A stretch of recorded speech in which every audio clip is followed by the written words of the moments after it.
Ho! Hello to everyone out there in television and video land. This is Arthur, screenwriter, short filmmaker, and computer expert Dewey B. Reynolds. And welcome once again to my Roku channel. Thank you for joining me. I hope everyone is doing good out there. I hope blessings abide you. Um, this is like a little mini poster of my book, Two Shades of Ice, based on the true story of an interracial couple's life together in crime. And as you already know, probably by now, the two people on the cover here are my parents, Gordon Reynolds and Alan Mae Briggs. Um, Today, I'd like to talk about interracial unions, interracial couples. I remember back in the late 80s and pretty much through the early 90s, I watched a few talk shows that had interracial couples on there, and they were talking about their lives together, whether they were married or whether they were just in a relationship or going together, and some of the pitfalls or the drawbacks of being in an interracial relationship. I remember there was a one talk show I looked at where it was a black guy and it was a white woman, and the black guy said that they were coming, him and his wife were coming down the elevator, and a group of black women were going up an escalator. And one of the black women had told him, "Excuse me, sir, you dropped something." And the black gentleman said, "What's that? What did I drop?" And they told him his race. And he's like, "Wow." So those group of black women who were coming down the escalator while the black gentleman and the white lady were going up the escalator, um, found out that their union were disapproved by those group of black women. Then I was looking at another talk show where there was a black gentleman and a his white wife, and he was saying that one time, well, matter of fact, more than one time, he and his wife were in a restaurant, and a few tables over were a group of black women again.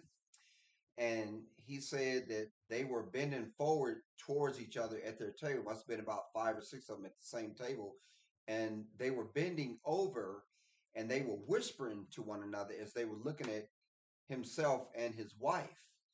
And they were like whispering, and they were giving them some very disapproving looks.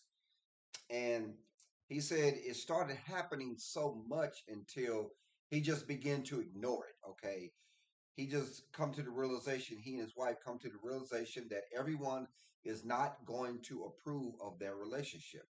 Okay, let's fast forward to 2024. We are in the year 2024, and according to statistics and according to research and as far as like different demographics as far as interracial and mixed race couples, the number has gone up. I mean, more white men are dating and marrying black women. Still, it's holding steady as far as the percentage of black men dating and marrying white women. And I mean, it can go all across the board. I mean, it can be white guys dating Hispanic women, white guys dating and marrying Oriental Asian women. It can be white women dating and marrying guys from the Middle East, like from Iran or Iraq or Afghanistan or Jordan or Palestine, etc.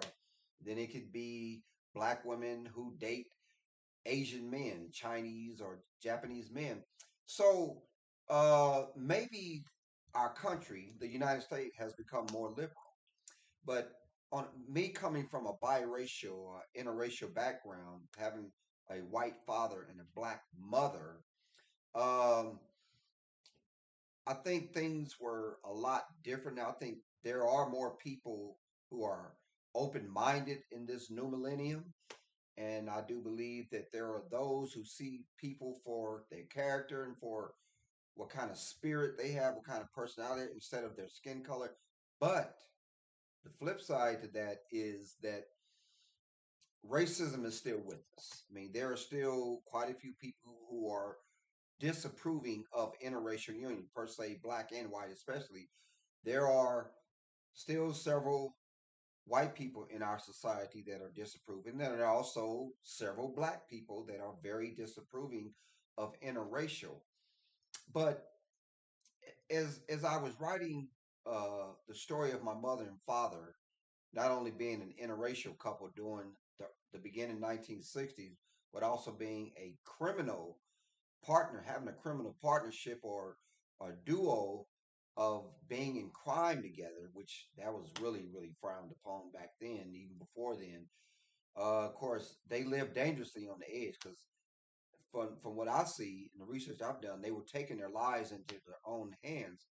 But as I was exploring and I was researching and going deep into uh, pulling up information about them and had my mother having told me stories about some of the things that they went to as an interracial couple in the 1960s, that it was actually against the law under the anti-miscegenation laws. And in the state of Missouri, it was one of the 17 states that outlawed interracial cohabitation and interracial sexual relation. That was against the law in this state and 16 other states.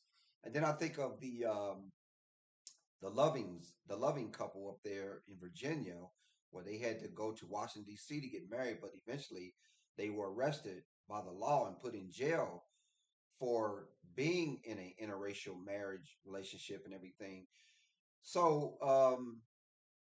in the end, what it comes down to, I think, is really being with the person that excites you, being with someone who makes you happy, regardless of their race, regardless of their gender, regardless of their religion, regardless of their sexual orientation, regardless of their financial background, regardless of their education background, regardless of their affiliations with whatever organization. It does not matter because in life, I've learned that you only get so many times, or maybe even one chance to be happy. So if you can be happy with someone and the opportunity present itself, you might as well grab it and not worry about what other people have to say. Because if you do that, you're going to end up nothing but miserable. You're going to end up nothing but happy. And life is about trying to be happy while you're here because life is too short anyway. You might as well be with the person who excites you and the person that makes you happy and the person that you can grow with. You can grow together instead of always being at odds and being at conflict with one another. Because the way I see it, society is always going to have something to say about whatever, how you dress, how you talk, how you walk, uh, how you speak, how you go about certain situations, how you handle certain situations. They're gonna criticize the car you drive, the house you live in, the friends you have, where you travel to, where you grocery shop. I mean, even petty things like that. People are always going to have an opinion. I guess we all have an opinion about something, right? Yeah, we all have an opinion about something. But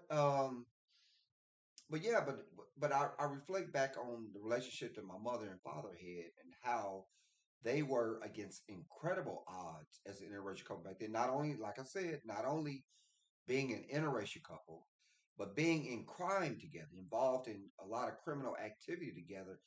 That really infuriated like law enforcement and pretty much per se racist white America. Like, how dare these people rub this in our face? Not only are they an interracial couple, but they're also involved in crime together. And it's almost like a spit in the face to some individuals.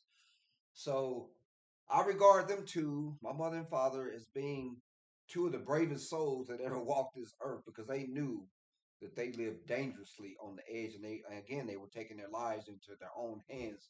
So um, like I said, we're in the year 2024 and things have changed drastically, I think. We've come a long way, but we still have a long way to go as a country as far as race relations, as far as interracial, as far as like division that we still deal with in America based on race, based on religion, based on sexual orientation. based on you know your financial background as far as the wealth gap, whether you're rich or whether you're poor, based on religion, uh, based on national origin, based on so many things. There's a division still, or as I would say, a dissension among the ranks of American society with the haves and the have-nots, or it just people judge other people based on so many different things. When Dr. Martin Luther King Jr. said, it shouldn't be based upon a person's race, it should be based upon their character. How do they treat other people? How do they talk to other people? How do they relate to other people? That's what it should be about. But there are still so many small-minded people in our society. You know, people who have, who have, like I said, one-dimensional thinking.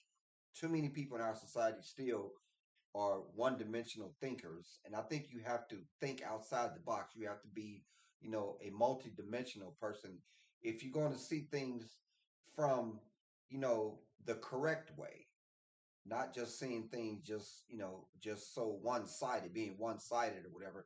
And you know all we can do as a society is to try to make life better for everyone. I think we all should, before we leave this earth, I think we all should try to leave the earth better than from the way that you found it. I really believe that. You know, we all have a contribution to make to society. And if I can do that through my writing, through the books I write, through whatever type of literature that I may put out there, I feel as though I've accomplished something because, you know, um, we all have a legal and a moral obligation to try to make life better, not only for ourselves, but for other people. So, on that note, again, I just wanted to speak about interracial because a lot of it is mentioned in my book, Two Shades of Vice, based on the true story of an interracial couple's life together in crime, and explores a lot of different individual incidents that occurred as my mother and father were navigating through, racist white America during that time period in the early 1960s. So, yeah, I'm hoping that I have informed you and I have enlightened you on some different social issues that our society may still be plagued with. So, until next time, I will talk to you soon. This is Dewey B. Reynolds signing off on my Roku channel.